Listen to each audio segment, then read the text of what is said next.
வையகம், வாழ்க வையகம், வாழ்க வளமுடன். குரு வாழ்க, குருவே துணை. நார்வே டென்மார்க் மனவளக்கலை அறக்கட்டளை மெய்யன்பர்களுக்கும் மற்றும் இணைப்பில் உள்ள அனைத்து மெய்யன்பர்களுக்கும் எனது வணக்கத்தையும் வாழ்க வளமுடன் என்ற வாழ்த்தையும் தெரிவித்துக் கொள்கிறேன். வரவேற்புரை நல்கிய சுகந்தி அம்மா அவர்களுக்கும், சிறப்பாக பஞ்சேந்திரிய தவத்தை நடத்திய புவனா அம்மா அவர்களுக்கும் வாழ்க வளமுடன் என்ற வாழ்த்தையும் தெரிவித்துக் கொள்கிறேன். இன்று சிந்தனைக்கு எடுத்துக்கொண்ட தலைப்பு விழிப்பு நிலையின் மேன்மை. உலகத்துல ஒவ்வொருத்தரும் இன்பமா வாழணும்னு தான் விரும்புறோம். ஆனா இன்பமா வாழ்றோமானா இல்ல, இன்பமும் துன்பமும் கலந்த வாழ்க்கையை தான் வாழ்ந்து வர்றோம். அப்ப துன்பத்துல இருந்து விடுபட நல்ல செயல்களையே செய்யணும். இதுக்கு விழிப்பு நிலை மிகவும் அவசியம். தேவை, பழக்கம், சூழ்நிலை இவற்றில் மயங்காமல் தன்னிலை மறவாது கடந்த கால அனுபவம், தற்கால சூழ்நிலை, எதிர்கால விளைவு என்ற திரிகால ஞானத்தை இணைத்து நோக்கி அளவோடும் முறையோடும் தனது ஆற்றலை செலவிட்டு வாழும் அறிவின் தெளிவு நிலையே விளைவறிந்த விழிப்பு நிலை. தனது நோக்கம் குறித்து சிந்திக்க தொடங்கும் போது, தனது மூலம் நோக்கி ஆராயும் போது சிறிது சிறிதாக மயக்க நிலை மாறி விழிப்பு நிலை உண்டாகிறது. புலன் உணர்ச்சிகளால் மயங்காமல் அறிவோடு வாழும் நிலையே விழிப்பு நிலை. அப்ப விழிப்பு நிலை என்பது விழித்திருப்பது மட்டுமல்ல, நாம் எதை செய்கிறோம், எதை நினைக்கிறோம் என்பதை தெளிவான கவனத்துடன் உணர்ந்து செயல்படுவதாகும். நம்முடைய இன்றைய வாழ்க்கை நேற்றைய எண்ணங்களின் பிரதிபலிப்பு. நாளை நம்முடைய உயர்வை இன்றைய சீர்திருத்தப்பட்ட ஆசைகளாலும் ஆக்கப்பூர்வமான செயல்களாலும் நம்மால் உருவாக்க முடிந்தால் அதுவே விளைவிரிந்த விழிப்பு நிலை. மகான் ஒரு கவியில சொல்றாங்க, அறிவை அயரா விழிப்பில் பழகி கொண்டு அவ்வப்போது எழும் வண்ணம் ஆய்ந்து தேர்ந்து அறிவின் ஒளியாய் வாழ ஆற்றல் நல்கும் அருள் வழியே குண்டலினி யோகம். இப்போ மயக்கத்திலேயே வாழ்ந்து பழகிய மனித மனதிற்கு முறையான பயிற்சியினால் தான் விழிப்பு நிலை கிடைக்கும். அதுக்காக தான் மகான் மனவளக்கலை பயிற்சி கொடுத்துருக்காங்க. முதல்ல குடும்பத்துல உள்ளவங்களை நம்ம அனுசரித்து பிணக்கு ஏற்படாதவாறு நடந்து கொள்ளணும். உடல், உயிர், மனம் பற்றிய ஒரு தெளிவான விளக்கம் பெற வேண்டும். பிரபஞ்சத்துல எல்லா உயிர்களும் எல்லா தோற்ற பொருட்களும் காட்சியாக, பிரம்மமாக, அறிவாக விளங்குகிறது என்பதை உணர்ந்து அறிவில் உயர்வுதான் விழிப்பு நிலை ஏற்படும். திருவள்ளுவர் சொல்வார், வருமுன்னர் காவாதான் வாழ்க்கை, எரிமுன்னர் வைத்தூறு போல கெடும்னு. அதாவது குற்றம் வருவதற்கு முன்பே விழிப்போட இருந்து அது வராமல் காக்காதவனுடைய வாழ்க்கை தீயின் முன் வைத்த வைக்கல் போர் போல அழிந்துவிடும். இக்கட்டான சூழலில் பயப்படாம நிதானமாக சிந்திப்பதுதான் உண்மையான விழிப்பு நிலை. ஒரு ஜென் கதை பார்க்கலாம். ஒரு சீடன் தன் குருவிடம், குருவே, விழிப்பு நிலையில் வாழ்வது என்றால் என்ன? நீங்களும் எங்களை போலதான் சாப்பிட்றீங்க, உறங்குறீங்க, நடக்கிறீங்க, உங்களுக்கும் எங்களுக்கும் என்ன வித்தியாசம் அப்படின்னு கேட்கிறாரு. குரு மென்மையா சிரித்து கொண்டே அவர் சொல்றாரு, நான் உண்ணும் போது உண்கிறேன், நான் நடக்கும் போது நடக்கிறேன், நான் உறங்கும் போது உறங்குகிறேன்னு சொல்றாரு. குரு சொல்றது சீடனுக்கு புரியல.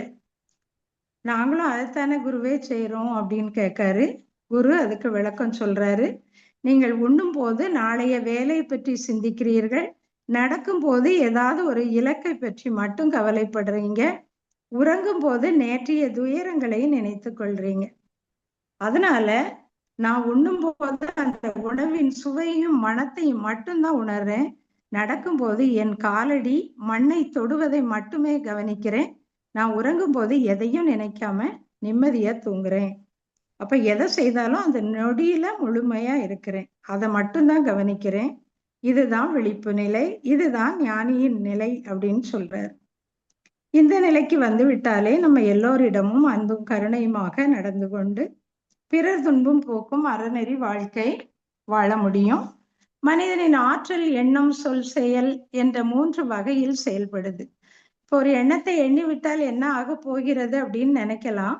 ஆனால் அந்த எண்ணம் பல தடவை மீண்டும் மீண்டும் தொடர்ந்து எழுந்த வண்ணமாக இருக்கும். அந்த எண்ணம் உடலை பயன்படுத்தி செயல்படுத்தும் அளவுக்கு ஒரு வலுவையும் உண்டு பண்ணிடும். அப்ப அது செயலாக மலர்ந்து விடும். அதுல இருந்து ஒரு விளைவு வரத்தான் செய்யும். மேலும் ஒருவரால் முடிக்க முடியாத, செய்ய முடியாத காரியமாக இருக்குமானால் அந்த எண்ணம் பரவும் வேகத்திலேயே யாரால் இதை செய்து முடிக்க முடியுமோ அவர்களிடம் பாய்ந்து அவர்களுக்கு சுய எண்ணமாக, அவர்களுடைய சொந்த எண்ணமாக மாறி செயல்படும் வல்லமை கொண்டது. அப்படி அந்த எண்ணம் செயல்படுகிறது என்றாலே எண்ணம், சொல், செயல் என்ற மூன்றையும் உள்ளடக்கியதாக தான் இருக்கின்றது. இப்ப எண்ணம், சொல், செயல் மூன்றிலும் செய்யக்கூடிய காரியங்களுக்கு ஒரு விளைவு உண்டு. இது இயற்கை நியதி.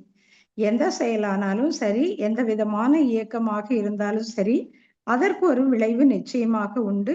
தானாகவே நடைபெறும் விளைவை விதியின் விளைவு என்று சொல்லலாம். விதி என்பது இயற்கையின் நியதி.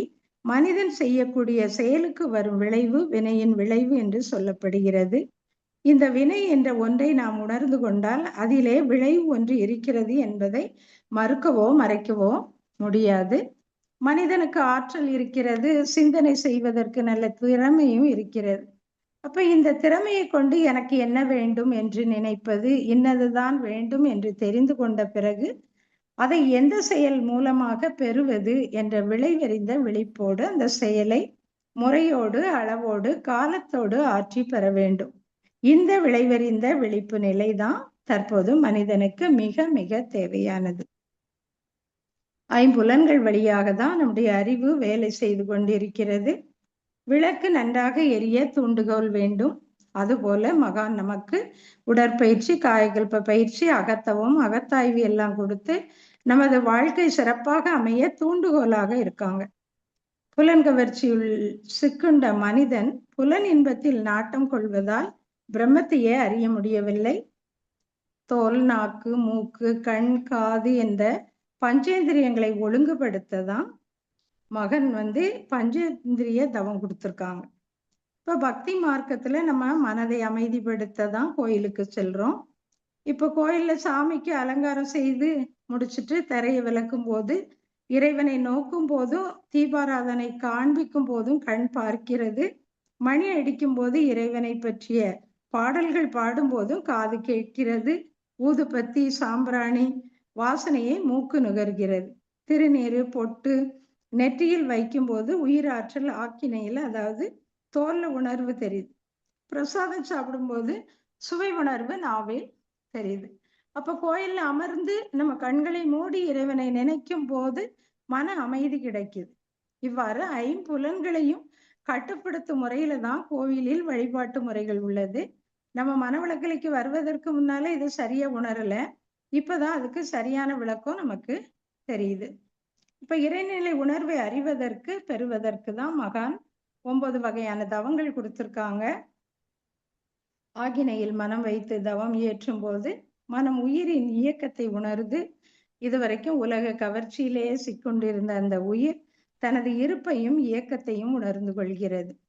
உயிரின் இயக்கம், இருப்பு எல்லாமே உணர்ந்து அதில் மனம் லயமாகும் போதுதான் விழிப்பு நிலை உண்டாகுது. அறிவு அகண்டகார நிலையில் தோய்ந்து தெளிவடை பொழுது அந்த விழிப்பு நிலையில் நின்று மற்ற இயக்கங்களை எல்லாம் சரியாக கணிக்கக்கூடிய திறன் பெறுது. அறிவுக்கு அயரா விழிப்பு நிலை கிடைக்குது. இயற்கையின் நியதியை உணர்ந்து கொள்ளும் அளவில் தான் விழிப்பு நிலை நிலையாக இருக்கும். அப்ப அந்த இயற்கை அமைப்பை அறிந்த நிலையில் தன்முனைப்பிலிருந்து விடுபட்டு விழிப்பு நிலையில் கடமையாற்ற முடியும். விழிப்பு நிலை என்பது எந்நேரமும் எல்லா இடங்களிலும் இன்றியமையாத தேவையாக தான் இருக்கு. அதனால மகான் கொடுத்த தவத்தின்படி மனதை விரித்தி தவம் இயற்றும் போது இயற்கை ரகசியங்களை உணர்றோம். மகான் ஒரு கவியில சொல்றாங்க, இன்ப ஊற்றாய் நிறைந்த இறைவா, எங்கும் இன்ப ஊற்றாய் பெருகும் இறைவா, இன்ப ஊற்றாய் தோற்றங்கள் அனைத்துக்குள்ளும் அறிவாய் இன்ப ஊற்றாய் பெருகும் இறைவா, உணர்ச்சியாய் சிந்தனையாய் உள்ளதை அறிவென்று உணர்ந்திருந்தேன் பல நாள், மேலும் உண்மை விளங்க உணர்ச்சிக்கு முன்னம் விண்ணில் ஒழுங்காற்றல் உனது திருநிலையும் அறிவே என உணர்ந்தேன்னு சொல்றாங்க. இப்ப நம்ம ஒரு செயல் செய்தா அதன் விளைவில் இருந்து ஒருபோதும் தப்ப முடியாது என்ற இயற்கை நியதியை உணர்ந்து நம்ம எப்போதும் விழிப்போடு செயலாற்றி பழகி கொள்ளணும். விழிப்பு நிலை என்பது ஒரு மனிதன் தூக்கத்திலோ அல்லது மயக்கத்திலோ இல்லாமல் தனது புலன்கள் வழியாக உலகத்தை எதிர்கொள்ளக்கூடிய உடல் மற்றும் மூளை சார்ந்த நிலை. மனித மூளைக்கு தினமும் கோடிக்கணக்கான தகவல்கள், அதாவது காட்சிகள், சத்தங்கள் எல்லாமே வருது. அப்ப மூளையில RAS அமைப்பு, அதாவது ரெட்டிகுலர் ஆக்டிவேட்டிங் சிஸ்டம் சீராக இயங்கும் போது உடல் விழிப்பு நிலைக்கு வருது. தேவையற்ற தகவல்களை தடுத்து மிக முக்கியமான தகவல்களை மட்டும் நமது நனவு மனதிற்குள், அதாவது அன்கான்சியஸ் மைண்ட் அனுமதிக்குது. இவ்வாறு தான் நம் மனம் விழிப்பு நிலையில ஒவ்வொரு நல்ல செயலையும் செய்கிறது. நம்ம ஒரு குறிப்பிட்ட விஷயத்துல கவனம் செலுத்துறதுக்கும் விழிப்போடு இருக்கிறதுக்கும் இதுதான் காரணம். ஒரு சம்பவம் பார்க்கலாம். தொழிலதிபர் ரத்தன் டாடா அவர்கள் இளைஞராக இருந்தபோது ரயில் பயணத்தில் நடந்ததாக கூறப்படும் ஒரு நிகழ்வு. ஒரு முறை ரத்தன் டாடா ரயில்ல பயணம் செய்துட்டு இருந்தாராம். இரவு நேரம் என்பதனால மற்ற பயணிகள் எல்லாரும் தூங்கிட்டாங்க. ரயில் ஒரு குறிப்பிட்ட வேகத்தில் சென்று கொண்டிருந்த போது தண்டவாளத்திலிருந்து வரும் சத்தத்திலும் அதிர்விலும் ஏதோ ஒரு மாற்றம் இருப்பதை அவர் உணர்றார்.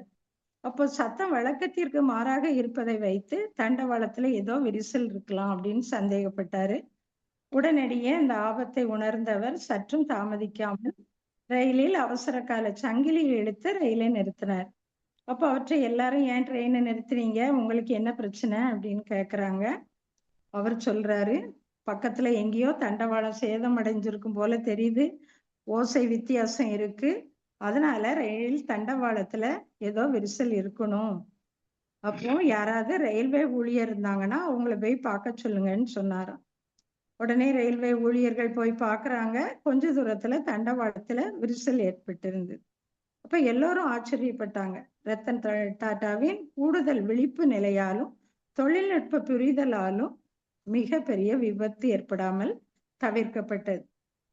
அப்போ அதனால தனக்கும் பிறருக்கும் துன்பம் ஏற்படாமல் இருக்க எப்பொழுதும் ஒரு கூர்மையான அறிவுடன் கூடிய விழிப்பு நிலையில் இருக்க வேண்டும்.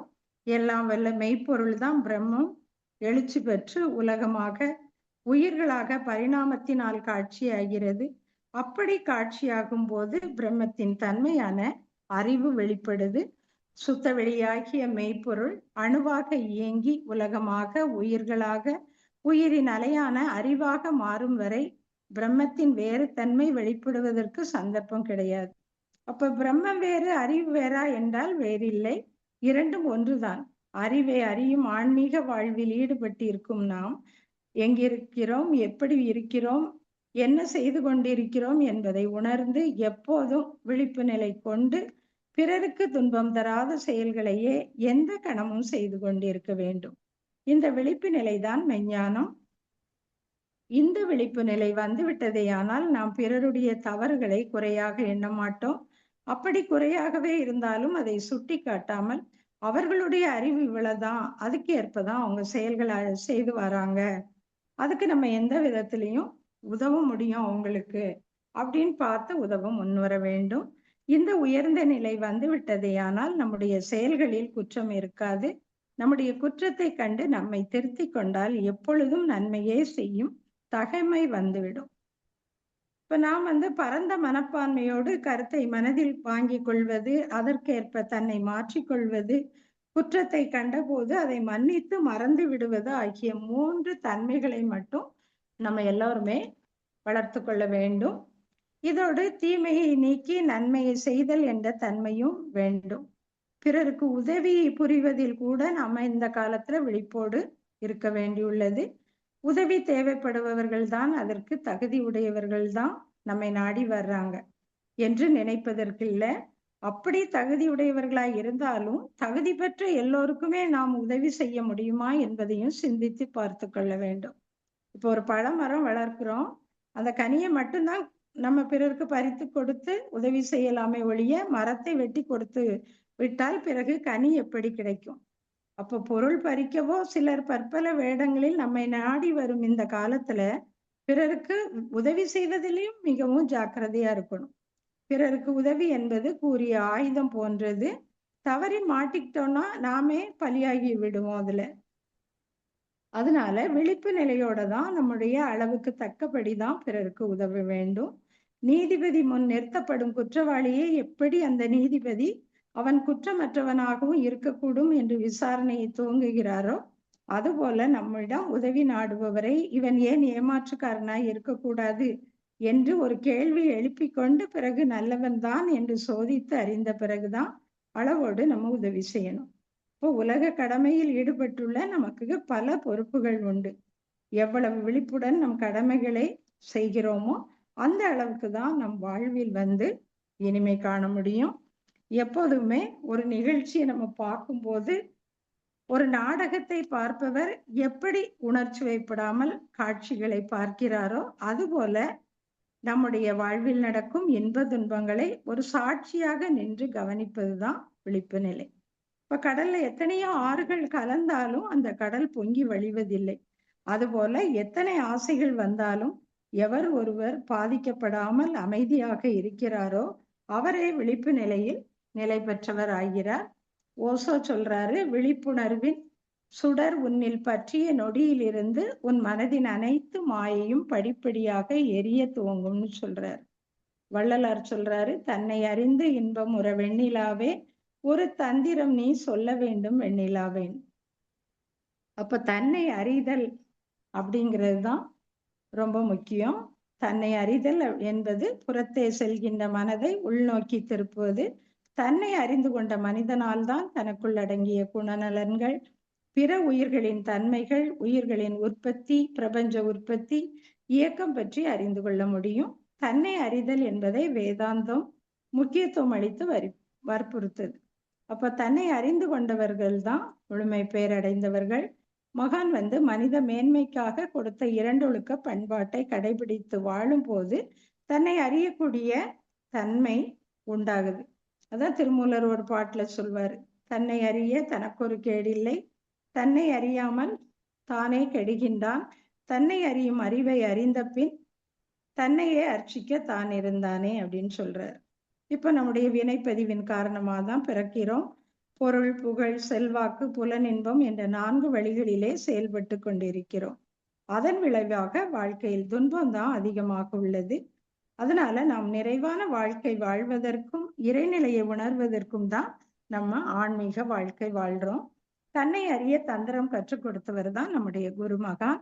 அகத்தவம், அகத்தாய்வு தான் நம்மை உள்நோக்கி அறியக்கூடிய ஆற்றல் உடையது.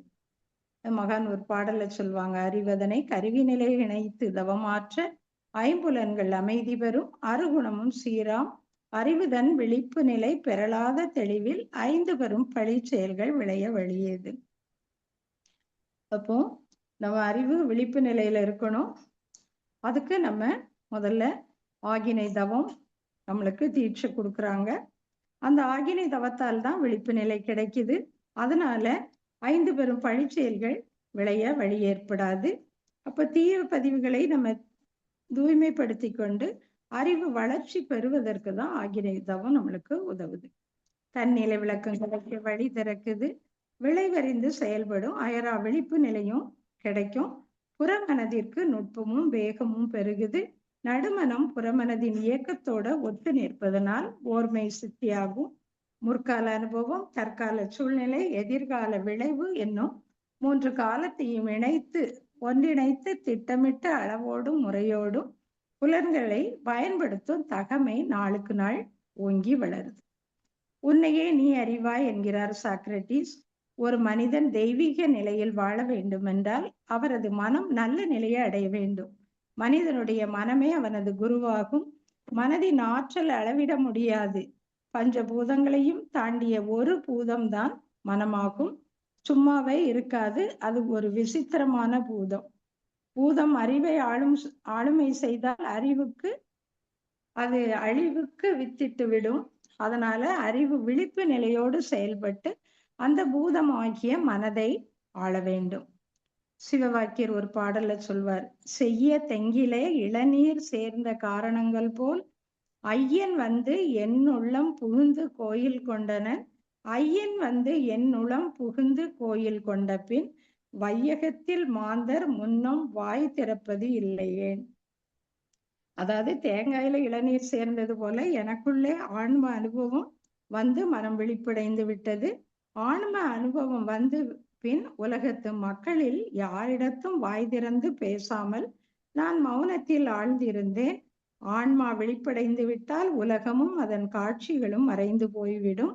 வெறும் அமைதி, மௌனம், பேரமைதி மட்டும் நிலைத்திருக்கும் அப்படின்னு சொல்றார் கிருஷ்ண பரமாத்மா. சொல்றாங்க, உலக விஷயங்களில் மயங்கி வாழ்பவன் உண்மையில் தூங்கிக் கொண்டிருக்கிறான். தன் ஆன்மாவை உணர்ந்து புலன்களை அடக்கியவனே உண்மையான விழிப்பு நிலையில் இருக்கிறான் அப்படின்னு சொல்றார். இப்போ விழிப்பு நிலை இறைநிலையிலேயே அந்த அடங்கி இருந்தா அதுதான் மனம் நம்முடைய விழிப்பு நிலையில இறைநிலையில அடங்குனா அதுதான் யோகம்.